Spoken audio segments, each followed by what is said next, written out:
O Superior Tribunal de Justiça mandou soltar hoje os 3 funcionários da Vale e os 2 engenheiros da empresa alemã TÜV Süd, responsáveis por atestar e monitorar a segurança das operações em Brumadinho. Essa empresa fez laudos técnicos a pedido da Vale. Apesar de atestar a segurança, os documentos indicaram problemas no sistema de drenagem na barragem 1 da mina Córrego do Feijão. Foi a barragem que se rompeu. A decisão unânime da 6ª turma do STJ é provisória. Vale até que o Tribunal de Justiça de Minas Gerais julgue o mérito do pedido de liberdade feito pela defesa dos investigados. Os engenheiros André Yasuda e Makoto Namba trabalham para a empresa alemã TÜV Süd, contratada pela Vale para fazer a auditoria da barragem em Brumadinho. O geólogo César Augusto Paulino Granchamp, o gerente de meio ambiente Ricardo de Oliveira e o gerente executivo do Complexo Paraopeba, Rodrigo Arthur Gomes de Melo, são funcionários da Vale. Os 5 foram presos há uma semana, suspeitos de crimes ambientais, falsidade ideológica e homicídio. Eles são apontados como os responsáveis pelos relatórios que atestaram a segurança da barragem da mina do Córrego do Feijão. Na decisão de hoje, o ministro Nefe Cordeiro, relator do caso no STJ, diz que os próprios engenheiros indicavam a necessidade de medidas para melhorar a segurança da barragem.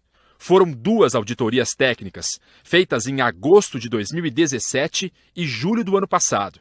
O documento mais recente tem 128 páginas e traz 63 fotos. 21 delas ilustram o que os especialistas ouvidos pelo Jornal Nacional consideram as falhas mais graves da barragem de Brumadinho. Tubos danificados, entupidos pela vegetação e a formação de coloide, uma obstrução provocada pelo acúmulo de minério. Todas se referem ao mesmo ponto: o sistema de drenagem, que serve para escoar a água e aliviar a pressão sobre as paredes da barragem.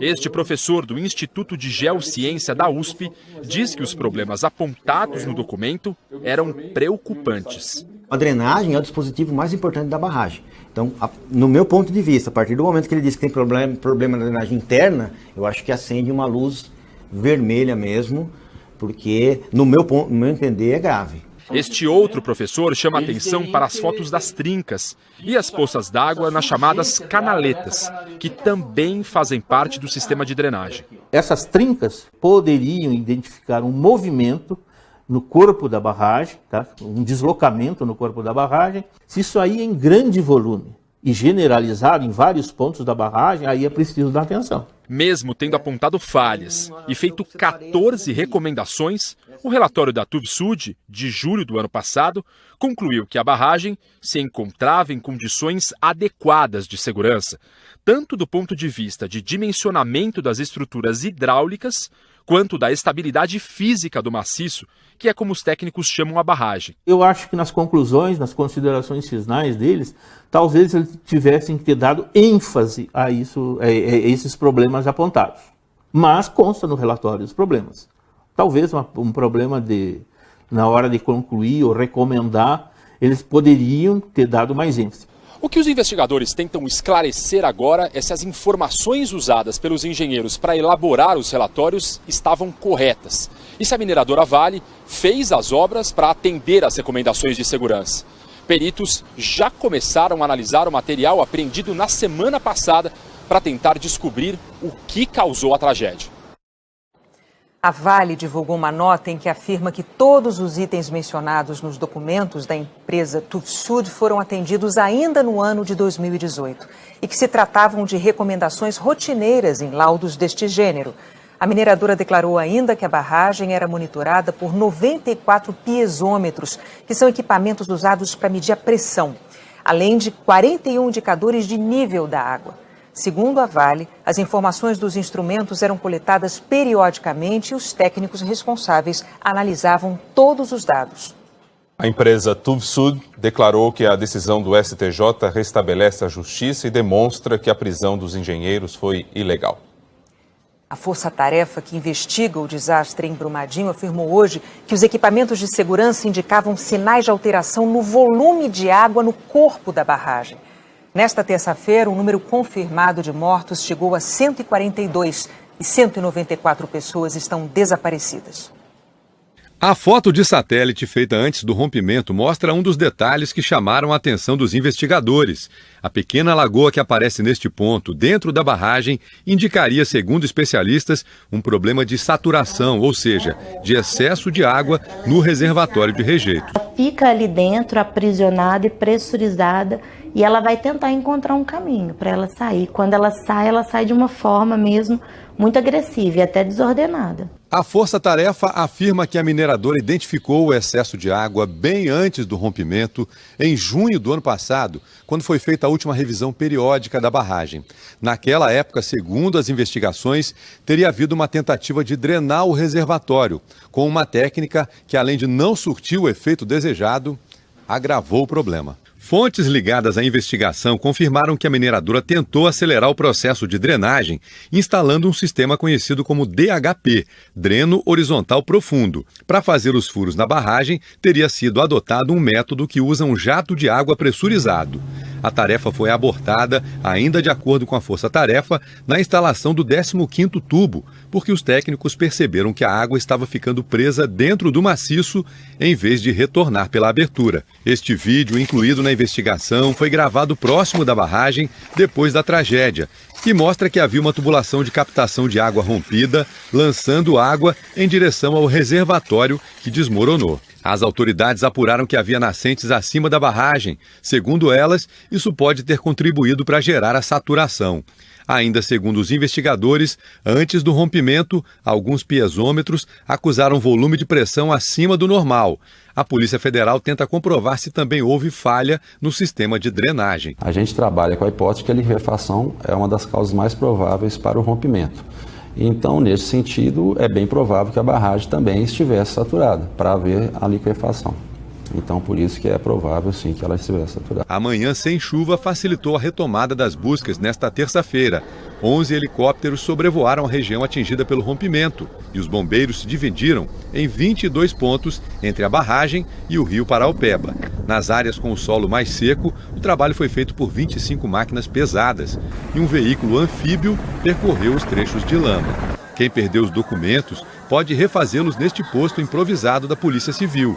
Dona Vera veio tirar a carteira de identidade. Ela viu a casa ser arrastada pela enchente de rejeitos. Um irmão que morava com ela está desaparecido. Eu estava aqui sossegada, eu não tinha a menor ideia de estar passando o que eu estou passando. E além disso, ainda perdi meu irmão, que morava com a gente. Perdi. Eu não tenho mais esperança de achar ele vivo. E nem achou morto até agora. Para mim tá muito triste. A Vale declarou que colabora com as autoridades desde os primeiros momentos depois do acidente. Segundo a Vale, é importante ressaltar que não houve registro de aumento do nível de água no maciço da barragem. Segundo a empresa, os dados indicam uma redução do nível da água na seção principal da estrutura. A Vale declarou ainda que após a instalação dos drenos horizontais profundos como medida adicional de segurança, depois de uma auditoria regular em 2018, foi feita uma inspeção em toda a barragem e não se detectou nenhuma anomalia. A empresa também afirmou que 2 auditorias foram realizadas em junho e em setembro do ano passado por uma empresa de renome internacional que atestaram a segurança física e hidráulica da estrutura. A Vale declarou ainda que não havia nascente no corpo da barragem. A Prefeitura de Pará de Minas decretou situação de emergência por causa do risco de desabastecimento de água. A cidade fica no caminho da lama no rio Paraopeba. A possibilidade de faltar água é o principal assunto na cidade. A gente se preocupa, sim. A gente tem filho, né? Pará de Minas tem cerca de 100 mil habitantes e o rio Paraopeba é a principal fonte de captação de água. O risco de desabastecimento fez o prefeito da cidade decretar situação de emergência. A partir de agora, o município não precisa mais fazer licitação para comprar, por exemplo, equipamentos ou contratar equipes para amenizar o problema da água. A prefeitura quer que a Vale apresente alternativas para a captação de água. É obrigação dela. Quem gerou o impacto ambiental, quem criou, vamos dizer, esse cenário, foi a Vale. Então a Vale que tem que trazer soluções conjuntas conosco. A captação da água do rio Paraupeba para o abastecimento de Pará de Minas foi suspensa há 8 dias. E por aqui os funcionários dizem que não há uma previsão para as bombas voltarem a funcionar. A empresa responsável pelo abastecimento tem recorrido a 2 ribeirões e 16 poços artesianos. A proposta da Vale para diminuir os impactos dos rejeitos foi a instalação de 3 barreiras de contenção no rio Paraupeba, perto da área de captação de água de Pará de Minas. Técnicos da Vale terminaram hoje a instalação dessas membranas. A previsão inicial era que elas ficassem prontas no dia 31 de janeiro, mas a primeira delas só foi entregue no último dia 2, sábado. A segunda membrana ficou pronta no domingo e só hoje a terceira foi instalada. Esta imagem, gravada no dia 29 de janeiro, quando os rejeitos ainda não tinham chegado, mostra a água com um tom marrom. O rio nessa região normalmente tem essa cor. Hoje nós voltamos ao mesmo ponto e já é possível perceber que a água está avermelhada. De acordo com os ambientalistas, mesmo com as barreiras, os rejeitos continuam descendo o rio e podem chegar à hidrelétrica de Três Marias, na Bacia do São Francisco, em menos de uma semana.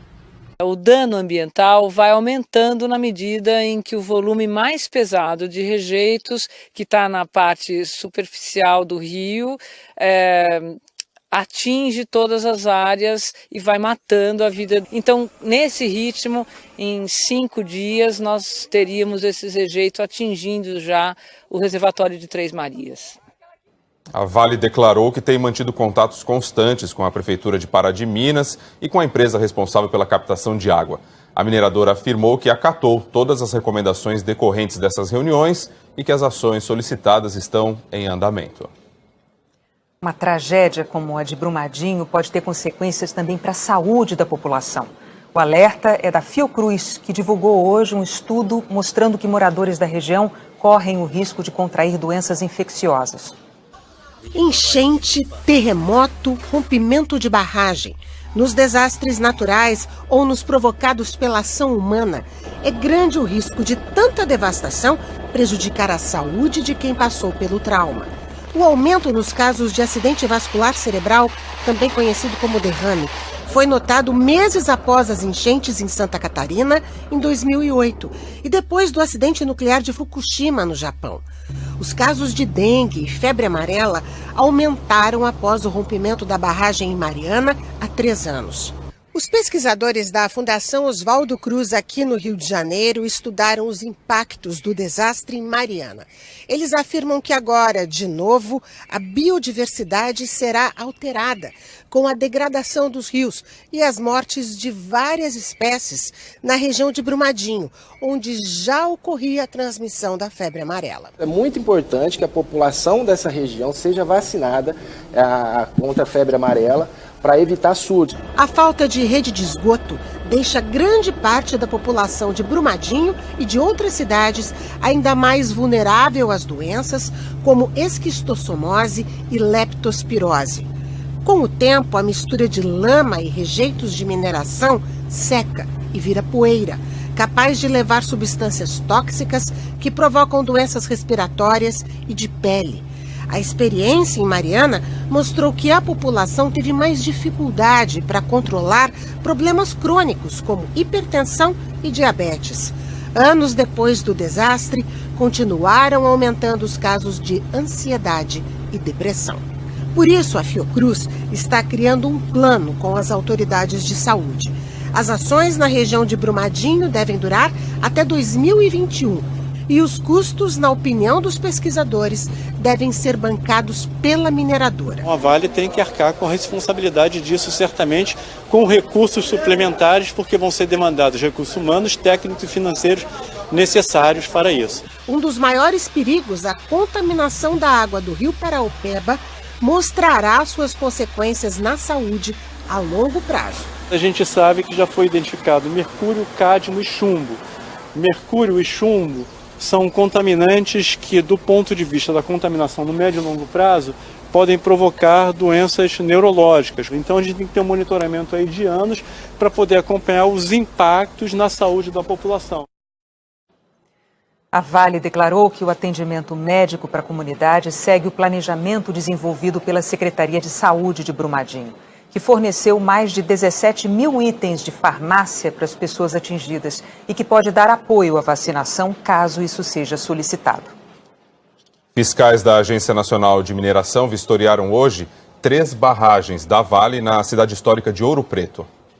3 engenheiros participaram da fiscalização no complexo Mina da Fábrica da mineradora Vale, onde ficam as barragens Forquilha 1, 2 e 3, todas construídas pelo sistema a montante, como a que se rompeu em Brumadinho. Localizado no município de Ouro Preto, o complexo fica mais perto das cidades de Congonhas, a 9 quilômetros, e de Ouro Branco, a 17 quilômetros. Segundo os fiscais, o plano de emergência mostrado hoje pela empresa afirma que não há instalações ocupadas por trabalhadores no caminho da lama em caso de um eventual rompimento das barragens Forquilha 1, 2 e 3. O documento indica ainda que os rejeitos chegariam a Itabirito no prazo de 3 horas, tempo suficiente, segundo os fiscais, para alertar e retirar os moradores da cidade. O objetivo é tentar tranquilizar a população, que agora gera um pânico, o pânico fica bem que generalizado, mas a gente está tentando atuar junto com a Defesa Civil e tentar passar uma outra informação para a população, para ela ter tranquilidade de que está atuando, né? A fiscalização está atuando. Desde o começo da semana, a Justiça de Minas Gerais proibiu a Vale de lançar rejeitos ou realizar qualquer atividade nessas 3 barragens e em outras 5 estruturas. A Vale informou que as barragens de Forquilha 1, 2 e 3 já estavam inoperantes e fazem parte do plano de descomissionamento, que é a desativação e retirada dos rejeitos da barragem. A empresa informou ainda que elas estão devidamente licenciadas e possuem atestados de estabilidade vigentes, e que vai recorrer contra a decisão da Justiça. Até quinta-feira, os técnicos vão analisar relatórios e verificar pessoalmente como está sendo feita a manutenção dessas 3 barragens. Nas mineradoras, a prioridade dos fiscais é verificar instrumentos como os que medem o nível de água e a pressão que ela exerce sobre os rejeitos depositados nas barragens, o que pode variar por causa da chuva. Segundo os fiscais, todas as barragens avaliadas na última semana apresentaram baixo risco de rompimento. A situação mais delicada foi encontrada na segunda-feira nas barragens da Mundo Mineração em Rio Acima, que foram abandonadas e entregues aos cuidados do Estado de Minas Gerais a pedido do Ministério Público. Ali, segundo os técnicos, os rejeitos estão sólidos, com baixo risco de deslocamento, mas a maior ameaça é a possibilidade de contaminação do solo. A Secretaria de Meio Ambiente de Minas Gerais declarou que a empresa Mundo Mineração encerrou as atividades no Brasil e deixou para trás um passivo ambiental, e que o Estado não tem medido esforços para monitorar e recuperar a área, preservando o meio ambiente. Nós não conseguimos contato com representantes da Mundo Mineração.